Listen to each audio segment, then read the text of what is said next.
how did it impact your sector?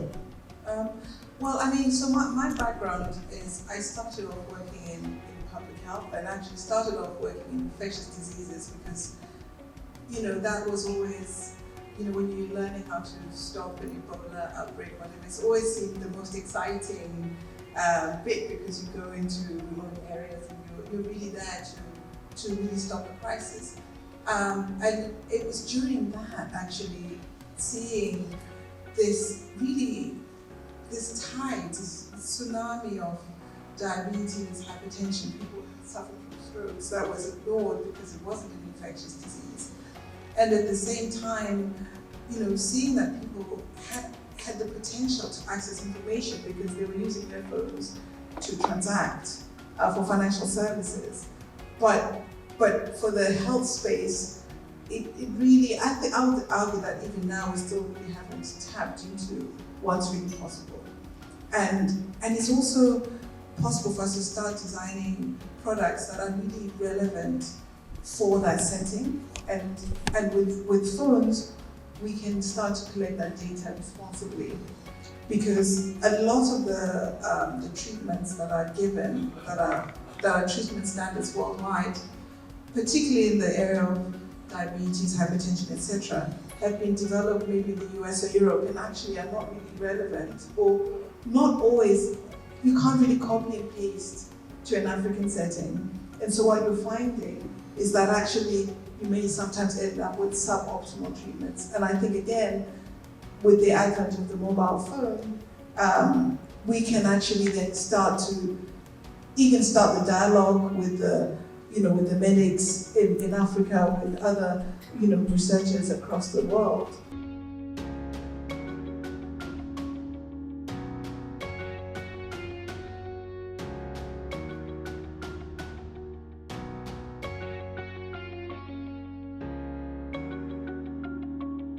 The company is focused on education-based events. Currently, we have an event that's coming up in July in Kenya. It's July 18th through the 20th. And as I mentioned, it's African Women in Technology, and it's a 3-day conference where it's a women's empowerment in technology. However, we focus in on different sessions: design thinking, AI, machine learning, careers, and just, building your brand, all the things that women need to know within technology. We work with students and entrepreneurs and career women. We have a huge gamut of demographics in terms of the women that attend the event. We also have some men that attend events as well. So we have women that's across the board, whether people are just interested, or that is their major, computer science, or they're actually launching a business, because we do have a demo pitch sessions within the 3-day conference. Of course, my company is a big company, it's a big software company that buys small companies, and my division is Trimble Maps. At Trimble Maps, we do sell an integration tool called Copilot. Obviously, you can access it. Obviously, we have different type of users. We have app users that can access it through the app stores, as well as companies who can buy us and integrate the tool in the back office and use it. Mainly, we have our big customers in the truck industry, where they will use the tool to create, we provide routing for them, mapping, and just scheduling. It depends really on the needs, but we predominantly use in the truck market, yes.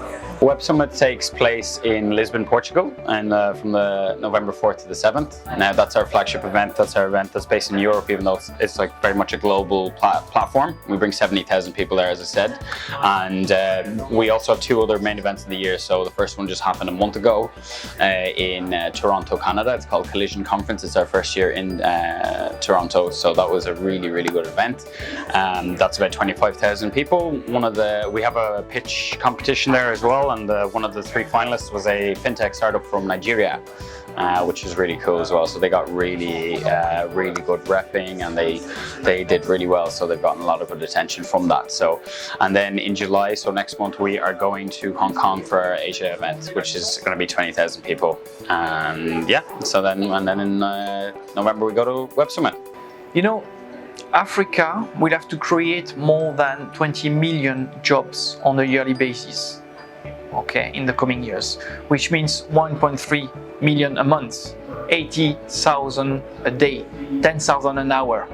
Okay, that's a massive numbers. So we need to develop the employability of people, the self-employability, entrepreneurship of the African talents in order for them to generate their own jobs, but also to develop the visibility of the African talents and support the international companies willing to penetrate the markets.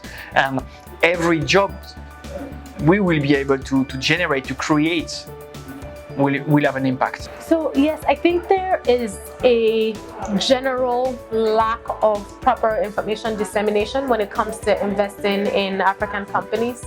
A lot of people don't have much context on Africa besides what they see in the media, which is the hungry kid who's on the roadside and, I don't know, playing with mud.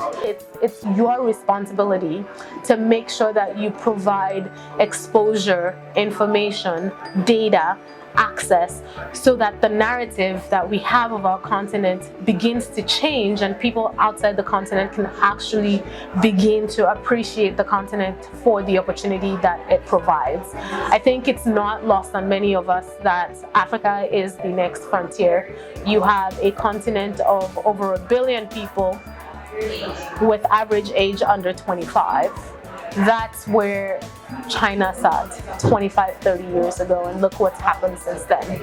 So if we want to see that type of growth on continent, then we really need to make people aware of the dynamic companies, the really amazing applications of technology that are happening on continents, and help bridge the information gap between Africa and the West. So the Women in Tech session was quite informative. I thought that, I've attended a few events where women were talking to women, and I found this slightly different because this is from the perspective of women entrepreneurs, and specifically for startups. And if you've had any interaction with startups, you know that it's a lot of work. It's very, very, very demanding. So I've heard conversations around women in different careers and all of that. But when you speak from an owner perspective as a female in the tech space, the challenges obviously are slightly different. And they wear a slightly different face. And I thought that today's conversations were very real. You heard conversations around how as a woman you're expected to be a bit more manly, or how as a woman you're expected to be a bit emotional, or so depending on whom you're dealing with in the spectrum, there are different expectations. And these women were really candid about how they dealt or deal with and are still dealing with those issues. And there was a lot of very candid advice. Some of it you've heard before, some you've never heard, some you've never seen from that perspective. But I think what I liked most about it was the atmosphere was really open, supportive, no judgment, just real heart-to-heart conversations that gave you both personal and business insight. So I thought it was really great. I always love conferences that are focused on Africa. I think similar to how we have a fragmented payments ecosystem, the solutions that Africans are building to solve African challenges are also often fragmented. Africans don't explore much of other African countries or much of what is happening in the startup ecosystem in other countries. So gatherings like this are really good to get that exposure in finding clients and finding potential partners, or just even understanding what someone else is building in Ethiopia, for example, that I can learn from and leverage to solve a problem I'm trying to solve in Nigeria. I think it's a really good place for just like knowledge bank, talking to people, figuring out what are the great things that we're doing on the continent and how can we replicate that, or how can we educate people who are not from our continent. Currently, we are building out our mentorship program with a strong network. What we believe is that women from all around the world could actually speak on the same general concerns that other women face. Some countries are a little bit different. However, the business aspect is typically the same. Performance is usually typically the same. So there are some crossovers that you will find once you're actually able to meet people that identify with you and can give you the right guidance. So in the future, ours is actually building out the mentorship and continuing the education and training because we feel that that's a benefit and a plus in terms of building out yourself as an entrepreneur or as a career-driven woman. We were just at the Africa Tech Summit, and it was really good because personally, I normally go to tech events and stuff, but coming to a place where you meet Africans and knowing what's going on in Africa in the tech industry, for me personally, it was really good. The information was really good to know, and I've met a couple of investors and people who are really interested in investing in Africa. That gave me, you kind of look at opportunities differently. It makes me want to start something for my continent. It makes me want to do more, and why not go back and trying to create anything that can bring change. That really, because you see that it's not just limited for what we think here, but there are actually a lot of opportunities, and it's up to us to really try. I personally loved it. Yeah. So the tech conference is really, it's a good initiative, especially when you consider the quality of people. You have investors, you have people, you have the right kind of people all in one room at the same time. And you have professionals that are dealing with key issues that have to do with technology and the continent, and this is very key. So I'd say that it's been a really great experience.